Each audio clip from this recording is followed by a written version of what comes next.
online. I believe Danny is over there doing that, so feel free if you want to read some of them. Those are from. Okay. Anybody have any questions?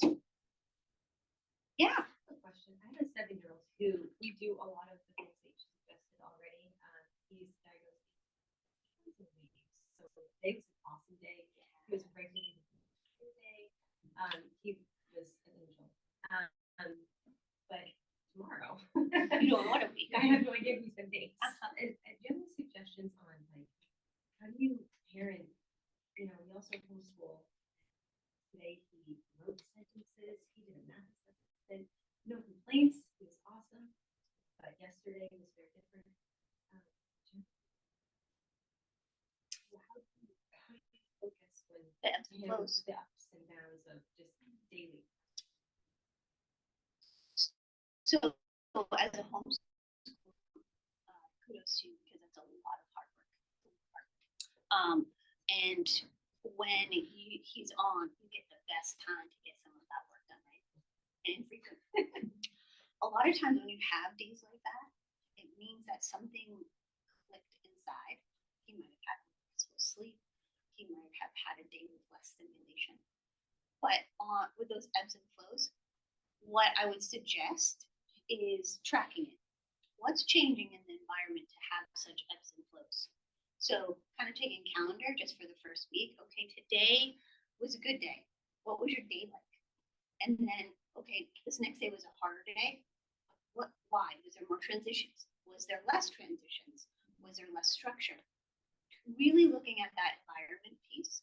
And then also knowing that maybe those chemical imbalances that are making him go high to low, there could be another like organic component to that. Does that answer your question?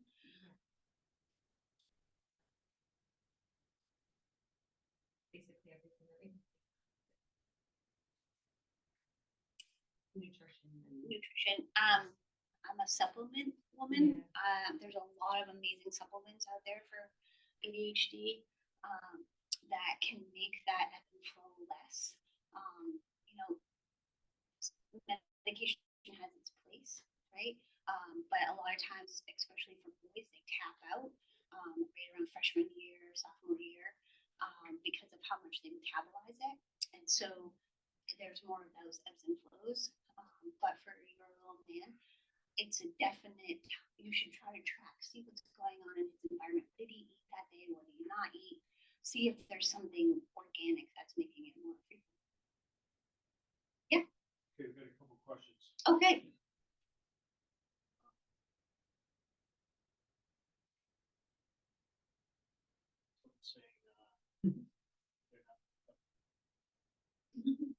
A lot of questions.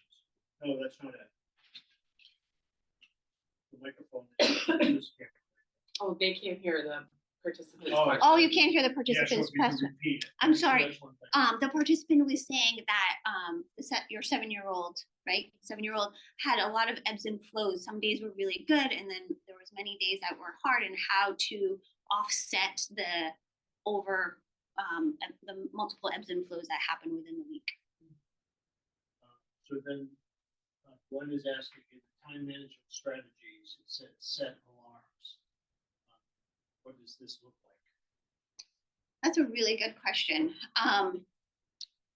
So a few ways to set alarms is thinking like, okay, setting an alarm to wake up. Some kids do well with that, but when I set an alarm, when I mean that for like kids that need to wake up on their own, make sure that their phone is outside their room. Buy a regular alarm clock, or you can, if you have an Alexa or what have you, you can set an alarm that way. My daughter has multiple alarms, and that's more for her own, I think, comfort. But she sets 3 different alarms, sometimes more, in the morning. All right, I need to make sure I get up at this alarm. I need to make sure I'm packing my lunch at this time. So she'll set alarms in order for her to remember to do those actions. So that's a really good way of doing that. Some people will set an alarm like, I need to go to bed at this time, even though you're getting involved. Like kids will play their video games at night, or like me, I would be reading, right, and just be so absorbed in my book I won't fall asleep, right? So setting an alarm, like I have to cut myself off at this time. Yeah. Okay, this is a tough one. I don't know if it's fair really to ask you, but my daughter, she's 10, she has ADHD. She's already a young one for her year, and so she's like just very socially behind, and then she has all this other executive functioning stuff. One of the things I think is a big problem in this throughout the school, she's sort of catching up emotionally a little, and she's doing better with like relationships, but she continues to have a lot of problems with distractions, task initiation, a lot of these things that you're talking about. I think that sort of like approaching a task is hard for her, feeling overwhelmed, and giving up. And she has a 504, but I don't think there's a lot of buy-in from her public school.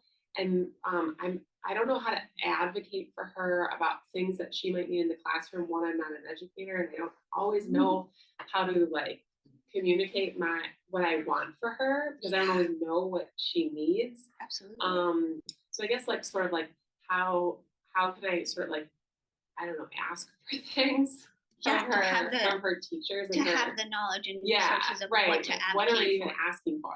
Right. So a couple of things. One, you can come to somebody like me and sit down and you kind of talk to me about like what are those things that are the most challenging for them at school. And then I would say like, okay, try these strategies. And then you might try them at home to see if they work really well, and then say, hey, these things have been working really well for us at home and we've seen some changes. I think these might work really well at school. But also advocating for your child it's daunting sometimes in a public school, because there's only so much leeway they will bring you because of staffing, resources, things like that. So never be afraid to advocate, because you're your child's best advocate, right? So I'm always happy if you want to contact me, but even if you have friends that are professionals in the field, or your pediatrician or things like that, say like, these are the things that's kind of going on right now, and I can see she's becoming really overwhelmed. What can I ask for? The first level of support is always a 504. And sometimes the IEP needs to be used in order to access some of those extra services. Persistence.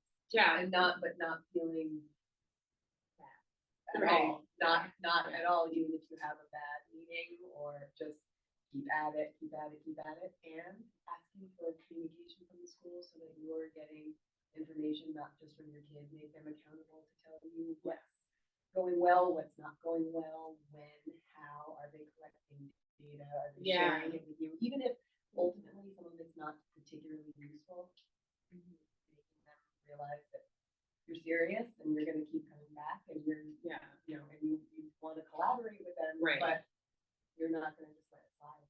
Right. You just got advice from one of the best parent advocates I've ever met in my field. Yeah, maybe. Yes. So I have a 5-year-old who does amazing in school, but bounces off walls at home, shows a lot of ADHD symptoms. What are your thoughts or suggestions? My thought first is that your child is holding that in all day long, and they get home and it's their safe place. They got to let it out somehow. So I would be interested to see what their learning environment looks like first, and to see what's being asked of them. Is there ways throughout the day that they're able to relax their nervous system? Because I can guarantee you that they're overstimulated in order for them to come home to walls like that. I hope that answered your question. Yes, she said yes, thanks. You're very welcome. Yeah. I don't even know what I'm asking, and it's probably a no-brainer of like, so when you're interested in something, like filling out that survey, I'm like, Well, it's completely opposite when they're doing what they want to do. They're very focused. Right, yeah. And then like if you're asked them to do something that like math, it's like, okay, we need chips of ice, we need gum, we need a snack, we need like a perfect environment, get all of our thoughts out and on paper before we start. It's like, okay, how can we homeschool? So it's like she could write a book all day long or she could computer program and be amazing. But to do math, it's like, okay, well, you actually have to look at the book. Like, look, just look. Because you're not going to hear anything I say. You need to look with your eyes. Like, That's because that is her preferred. so it's a no-brainer, obviously. But it's like But- she actually cannot like do it. Like she cannot do it. And then all of a sudden, when she's perfect environment, it's like the light bulb clicks, and it's like, that was amazing. See, you're incredible. Do you know your child's learning styles? Visual. So that's why I need her to look. My son, I could say it, and he could be walking around. We could get math done walking around or whatever. Her, she can't hear it, so she has to see it, but she won't look at it. Have you tried kinesthetic math? I don't. That's my son, but that's not her style. Like I'm not even sure what you're saying, but she's extreme visual. He's extreme audible. So visual, even though like looking is considered visual, when you're holding things in your hand, you're looking at them and you're feeling them and you're engaging in multiple ways, right? So many visual learners are also kinesthetic learners. And so having visuals of having to move the piece across the board, moving your math, building like, I'm not sure what kind of math you're doing at the time, but there's a pre-algebra. There's some really good resources for pre-algebra. I just had to teach geometry to a group that is probably one of the most painfulest math classes I've taught in a really long time. And I was like, I'm done. I'm teaching you guys algebra concepts, right? High school algebra, geometry with Legos. And it was amazing to see them being able to do Pythagorean theorem and building trusses and all these, formulas because they could see it, but they could also put it together. She gets it. I don't understand. That's a really good question. And there isn't an answer for like a one size fits all. I think that's the thing too. It's like you're gonna try things for a while and you're gonna think that they work, and then all of a sudden they don't work anymore. And you have to go back to the drawing board. And sometimes that's really frustrating as a parent, even as a homeschool mom, like because you're it, right? You're with them. You're not just mom, you're a teacher, you're everything. And that's a lot to always have to reinvent the wheel, right? But then they're strongly independent. They'll ask for help, but then as soon as they don't want your help, they want to do it on their own, but they're asking, but then they don't let you. And it's like, I can't with you. Like, but anyway, that's just our That's a great way of putting it. Do you have any more on there? So, anyone else have any questions? Oh, yeah. This isn't probably an easily answered one, and this isn't homeschool, related at all. It's school related. When we talk about reducing transitions, how is that truly realistic in a public school setting? When you were talking about the high school schedule, the elementary school schedule doesn't look all that much different anymore. And I have it on my fridge, and I can barely decipher what's going on. And it's because of how it gets structured. It's very hard to find places to reduce things and say, no, don't do this, don't do that. But the 2 15-minute recess blocks. I mean, just especially in the winter, transition time, get ready to go out, to get out there, to be blasted with the cold air, expected to have that be an unwinding time to then within like turn around and go back inside and then re-engage again. And that's one piece that I'm not able to advocate of well, because no matter what I suggest, there seems to be a reason why that will work. Transition, that is a complicated question. And I think even in our own school here, we're always looking at the transition. So even the minor transitions, right? From changing, if you're sitting in a classroom and you're changing from English to math, right? That transition time. So one of the things that I find helpful in transition is grounding. So what's something that can ground a child in order to help them transition, right? I know for some kids telling them, oh, here's a 5-minute warning. If I did that to my daughter Kelsey, she's instantly anxious. Do not tell me how much time I have left, right? But we're, as parents, we're like, okay, we're gonna prep you because in 5 minutes we're gonna be leaving. You need to get X, Y, and Z on, right? But you're right, we have so many transitions, and how to help with transitions is to really look at what is it during that transition in that environment that makes it so overstimulating. So for kids that are sensory like seekers, right, going in, putting on snow pants, like I can guarantee you there's a reason why my 15-year-old doesn't have snow pants, right? And or just not wanting to wear a jacket at all, or wearing a jacket and your gloves and now you can't zip it, right? So there's lots of pieces to that. So how can sensory wise we ground them for every transition? Is there something? That's a really tricky thing because that is one of the biggest things that I see in a lot of the private practices transitions. And we look at it here. The time piece that you mentioned specifically, that doesn't work for Leora at all. As soon as you say 5 minutes or something, is it now? Is it now? The concept of the passing of time is not clear. It's not clear, and it's also so abstract. So abstract. What does that look like? Is it one show? Or is it 2 shows, right? Like, how do you, I mean, that's something that a lot of parents use. Okay, after this show, we're going to shut it off, right? Yeah, but now they watch YouTube. Nothing's a show, right? Absolutely. Did you say there was one on there? Yep. So you may have spoken about medications for kids, but sure what your thoughts were as far as it relates to age. Is it what age is too young or too old? I'm going to start by saying that is very personal. Everybody has their own feelings on that.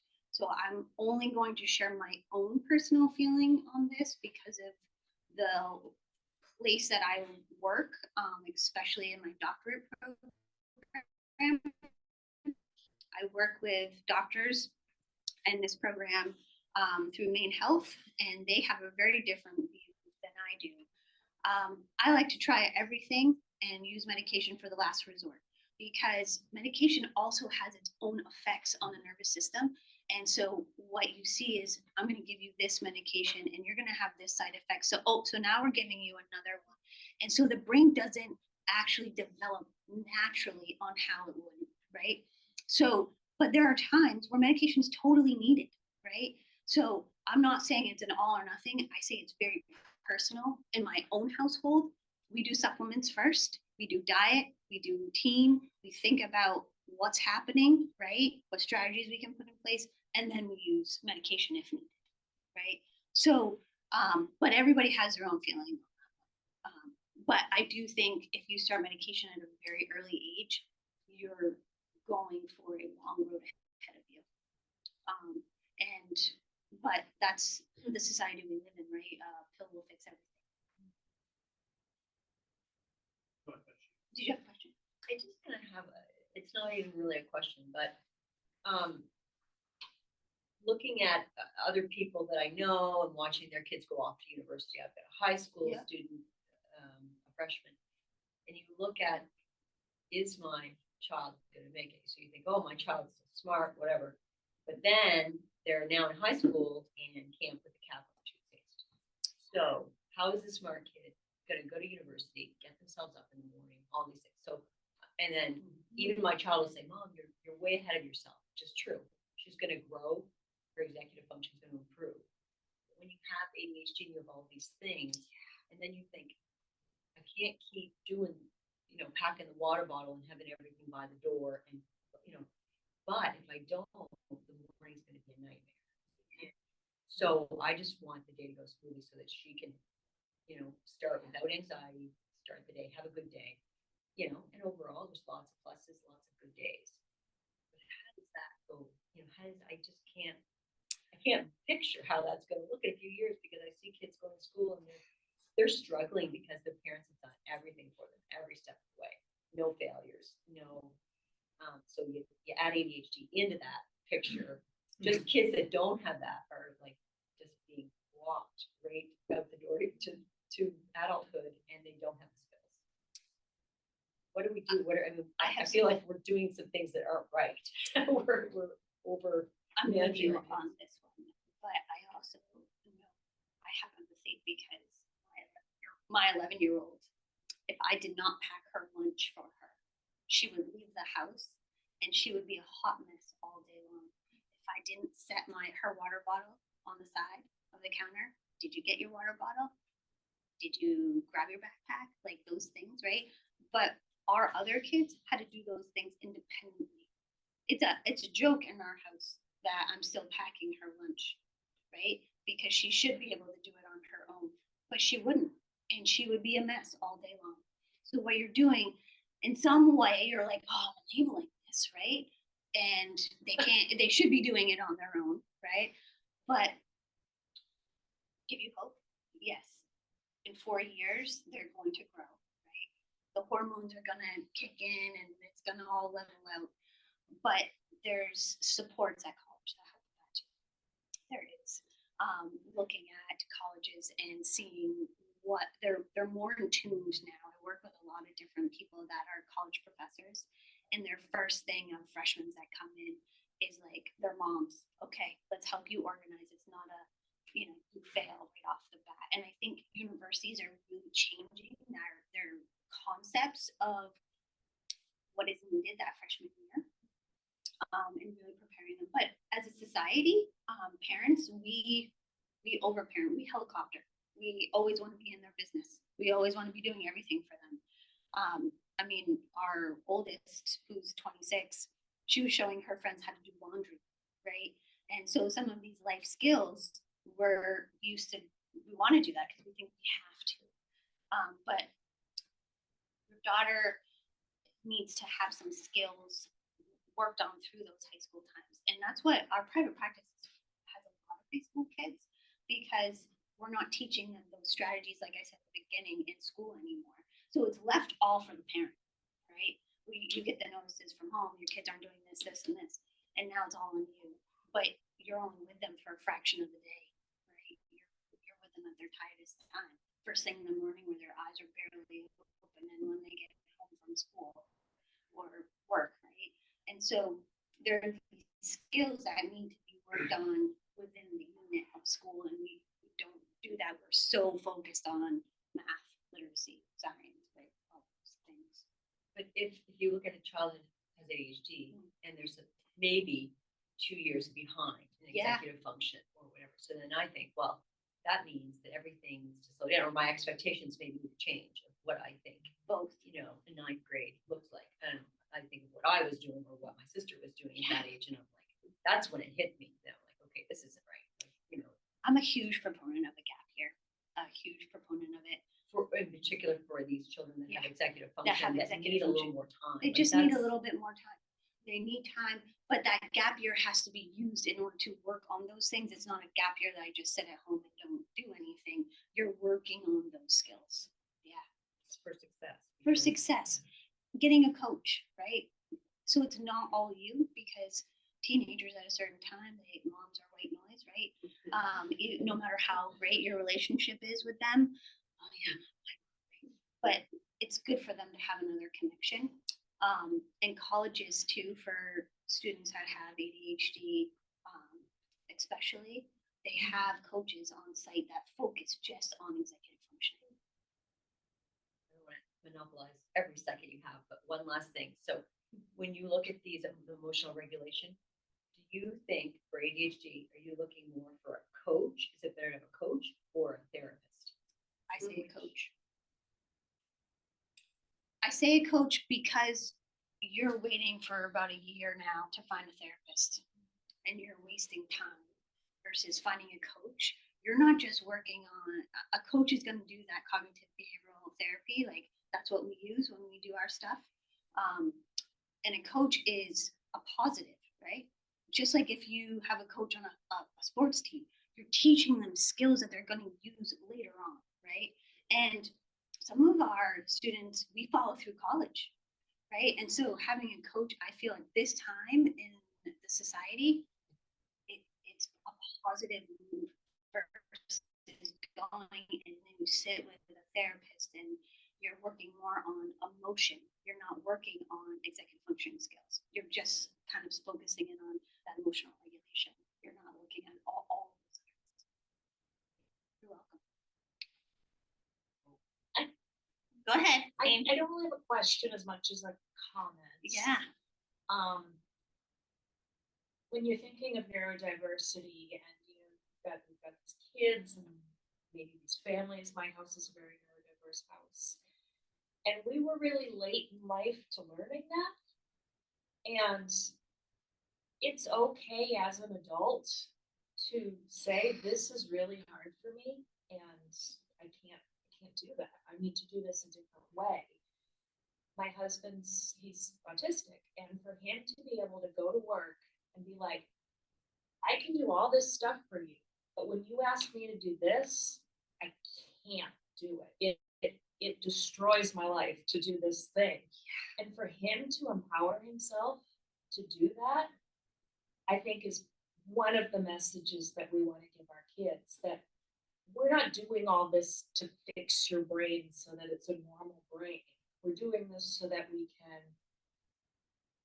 teach you how amazing your brain is, but what it also needs. We all need these different things. And so it's about, what does your brain need, and just being able to ask for it as a kid and as an adult. I think to Pete for saying that, I think one of the biggest things too is to teach your child how to advocate for themselves, right? We're the ones that are always doing that advocation. Teach them how to do that, because you're not following them to college. You're not going to be putting her water bottle out when she goes off to class, right? So she needs to advocate. Yes. To build off a last question, how can you know when you've crossed the line for supporting or facilitating success and skills building for your kids? That's a very good question. There is a very fine line between enabling and empowering them. And I think a good way of knowing is when they can actually do the skill themselves and you're continuing to do it for them. So an example of that would be, I gave you the example of Kira when I was telling her she needs to go and pick up her clothes, then come back and put away your books, right? Helping her learn those skills to clean her room. I would just go and clean it. And I'm not teaching her anything. I'm just enabling her, right? Eventually, as a parent, can they make these skills, right? But then sitting back with your child and being like, I understand that these things are hard for you, but let's build some goals around this, because you're not going to live with me forever, right? You're going to need your own house, right? Or even if you do live with me forever, you're going to need to be able to take care of yourself at times, because I'm going to need to work, right? But how to make them feel like a successful adult, because what happens is then they leave home and they don't have any of these skills. So really looking at, okay, what's your age, right? What should be able to do on your own, and let's work towards that. I hope that answered your question, because that is a very good question, because there's a very fine line, especially as a mom or dad, because you love your child so much and you don't want to see them upset, you don't want to see them failing, and you just want to make sure that their day is good, right? You don't want to, it breaks your heart when your child does not have a good day, right? But Or you just have to get somewhere. Or you just have to get somewhere, right? You just need to do it. It's much easier to do yourself, right? But having that time and space to really figure out what exactly can they do. Kira's the youngest in our house, and she's very good at manipulating me, specifically me. So I have to really backtrack and be like, oh, sister, you can do that on your own. Like, you can do certain things without me. I have one in the back. Yeah. Because I'm a senior in high school. In freshman year, I had absolutely no idea what I wanted to do. Last year, I had no idea what I wanted to do. I actually switched switched my degree. I picked what I want to do, and then I switched my degree a week ago. Like, they'll figure it out. Like, that path, they'll figure it out. But starting with small steps, like, we learned how to pack our lunches. Kelsey and we live in a very autistic household. I'm dyslexic. we got some stuff, but we learned how to pack our lunch, and then mom would check to make sure we had all of the healthy stuff too. And so then we'd go to bed. Eventually, she didn't need to check because we'd make sure we had our own healthy stuff. And then we moved to another step. Now I pack my lunch and I do my laundry. The first time I did laundry, I almost put laundry detergent in the dryer. So, like, there's small things, but they've helped in, like, building skills. And so as long as you are able to do that, like, I got it all. Thank you, Jess.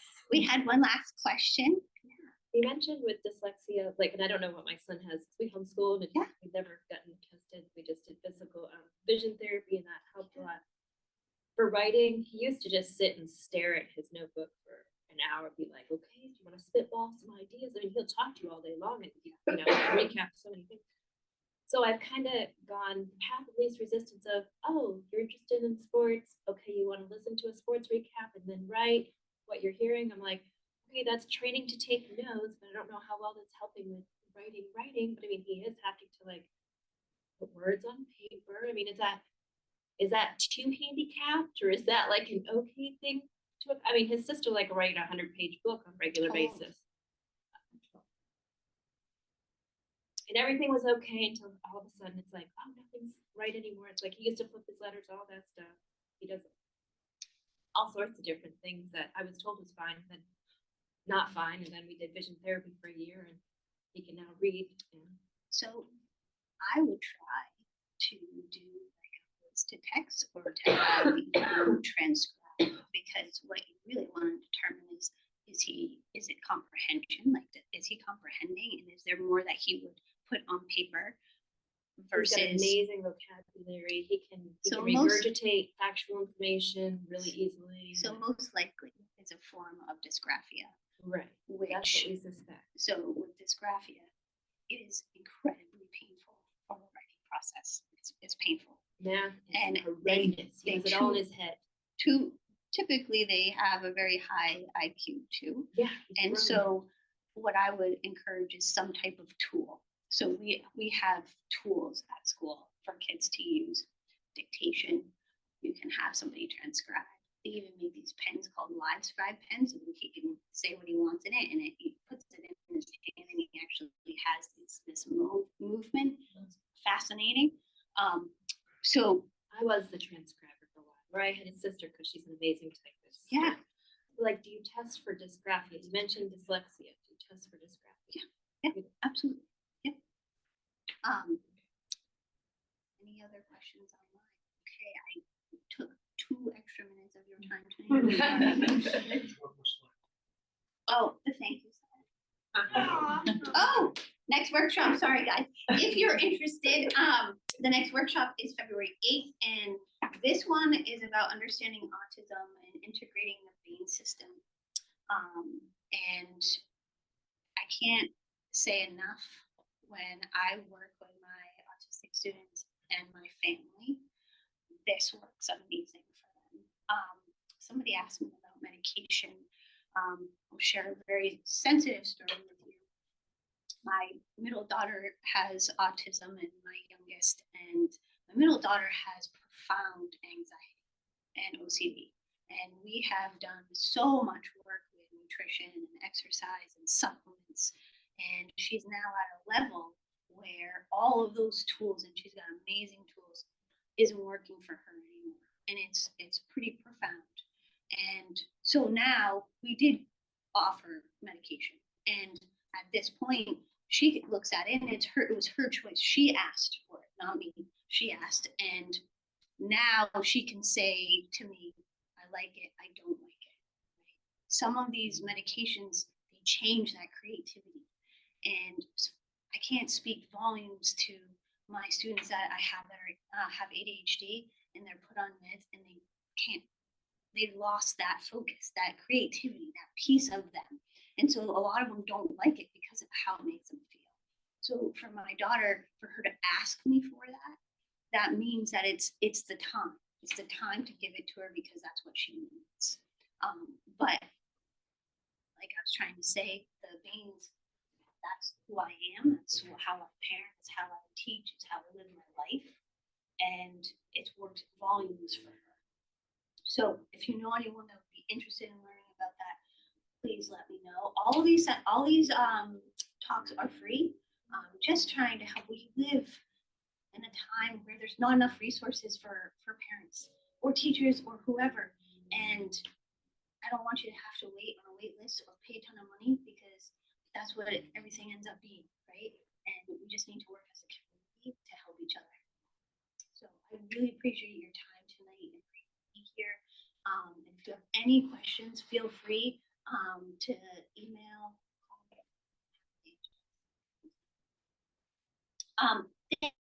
Thank you for my online friends. There's a lot of you on there, more than in our room. And so I very much appreciate you being here tonight. And if you have any questions, please don't hesitate to reach out. Have a great day.